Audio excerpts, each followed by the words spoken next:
সবার জন্য good news. মিউটেশনের নতুন একটা আপডেট আসছে। সেই আপডেটটা হলো, আপনারা যারা চাচ্ছিলেন যে খারিজ খতিয়ান, সরাসরি খারিজ খতিয়ান এবং সরাসরি রেকর্ড থেকে যদি মালিকানা অর্জন করে থাকেন, সেক্ষেত্রে দুইটা একত্রে কিভাবে সিলেক্ট করবেন সেই অপশনটা পাচ্ছিলেন না, একটা একটা করে সিলেক্ট করতে হতো। আপনারা যদি সরাসরি রেকর্ড থেকে মালিকানা অর্জন করতে থাকেন তাহলে একটা সিলেক্ট করা যেত, সরাসরি যদি খারিজ খতিয়ান থেকে মালিকানা অর্জন করে থাকেন সেক্ষেত্রে কিন্তু মালিকানা অর্জন করে দুইটা একত্রে যদি কিনে থাকেন সেক্ষেত্রে কিন্তু দুইটা একত্রে আমরা সিলেক্ট করতে পারতেছিলাম না, সেটা কিন্তু এখন সিলেক্ট করা যাচ্ছে। তাছাড়া নতুন কোনো আপডেট, তাছাড়া কিন্তু অনেক আপডেট আস্তে আস্তে আসতেছে, সেই আপডেটগুলো আস্তে আস্তে আমি আপনাদেরকে দিব। তো প্রথমত যে আপডেটটা আসছে সেটাই নিয়ে আপনাদেরকে একটু দেখানোর চেষ্টা করবো। সরাসরি চলে যাচ্ছি কম্পিউটার স্ক্রিনে। তার আগে বলে রাখি, ভূমিসর মতো সকল তথ্য সবার আগে পেতে অবশ্যই আমার এই চ্যানেলটাকে সাবস্ক্রাইব করে রাখুন, সেই সাথে আমার ফেসবুক পেজটাকে ফলো দিয়ে রাখুন। আর আপনারা অনেকে আমার সাথে যোগাযোগ করতে চান, আমার যোগাযোগের মাধ্যম আমার হোয়াটসঅ্যাপ গ্রুপের লিঙ্ক আমার ভিডিও ডেসক্রিপশন বক্সে দেওয়া আছে, সেখান থেকে আমার হোয়াটসঅ্যাপ গ্রুপে যুক্ত হয়ে যেতে পারেন সরাসরি। তো বেশি কথা না বলে আমরা চলে যাই কম্পিউটার স্ক্রিনে। তো let's go and check it out.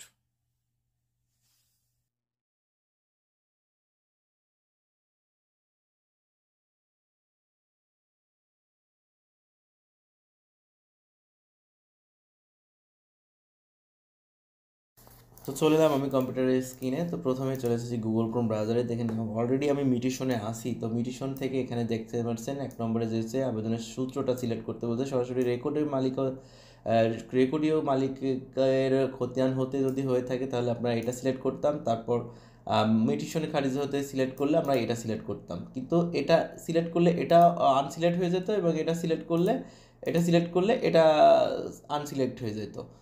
তো এখন আমরা দুইটা একসাথে সিলেক্ট করতে পারছি, দেখতে পাচ্ছেন এখানে দুইটাই কিন্তু আমরা একসাথে সিলেক্ট করতে পারছি। তো এখানেও কিন্তু ক্রয় সূত্র, ওয়ারি সূত্র, হেবা সূত্র তিনটা আমরা একত্রে সিলেক্ট করতে পারছি।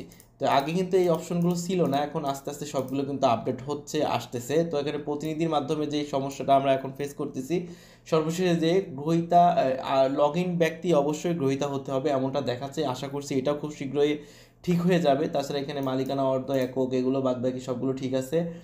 আর অনলাইনে আমরা যখন কোনো তথ্য না পাচ্ছিলাম না, যখন আমরা জমির তথ্যগুলো দেওয়ার জন্য যখন আমরা সার্চ করছিলাম, জমির তথ্য খুঁজে পাওয়া যায়নি, তখন আমরা কিন্তু দাগ নম্বরগুলো লিখতে পারতেছিলাম না। এখন কিন্তু তথ্যগুলো খুঁজে না পাওয়া গেলেও কিন্তু আমরা দাগ নম্বরগুলো লিখতে পারবো, সব কিছুই করতে পারবো। আস্তে আস্তে সব কিছু কিন্তু আপডেট হচ্ছে, সব কিছু ঠিক হয়ে যাচ্ছে। তো এই ছিল মূলত সর্বশেষ আপডেট। আরও নতুন কিছু আপডেট আসলে সাথে সাথে আমি আপনাদেরকে আমার ইউটিউব চ্যানেল আর ফেসবুক পেজের মাধ্যমে জানাই দিব ইনশাল্লাহ। তো অবশ্যই ফেসবুক পেজটাকে আর ইউটিউব চ্যানেলকে সাবস্ক্রাইব করে রাখতে পারেন। অনেকে আমার সাথে যোগাযোগ করতে চাচ্ছেন, তারা কিন্তু আমার যোগাযোগের মাধ্যমে আমার হোয়াটসঅ্যাপ গ্রুপের লিঙ্ক ভিডিও ডেসক্রিপশন বক্সে দেওয়া আছে, সেখান থেকে আমার হোয়াটসঅ্যাপ গ্রুপে যুক্ত হতে পারেন। যারা আমার হোয়াটসঅ্যাপ গ্রুপে যুক্ত হতে চান তারা কিন্তু অবশ্যই আমার ভিডিওটা প্রথমে শেয়ার করবেন, তারপর আমার হোয়াটসঅ্যাপ গ্রুপে যুক্ত হয়ে যাবেন। ধন্যবাদ, আসসালামু আলাইকুম। তো এই ছিল মূলত সর্বশেষ আপডেট মিউটেশন সার্ভারে। তো আরো নতুন কিছু যদি যুক্ত হয় তাহলে সাথে সাথে আমি আপনাদেরকে আমার ইউটিউব চ্যানেলের মাধ্যমে আর ফেসবুক পেজের মাধ্যমে কিন্তু আপনাদেরকে সাথে সাথে জানাই দেওয়ার চেষ্টা করব। তো ভিডিওগুলো পেতে চাইলে এখন চ্যানেলটিকে সাবস্ক্রাইব ও পেজটিকে ফলো দিয়ে রাখুন। দেখা হচ্ছে নতুন ভিডিওতে, ততক্ষণ যেন আমি বিদায় নিচ্ছি। সব ভালো থাকবেন, সুস্থ থাকবেন, নিজের খেয়াল রাখবেন আর ক্রিয়েটিভ সাথে থাকবেন। আল্লাহ হাফেজ।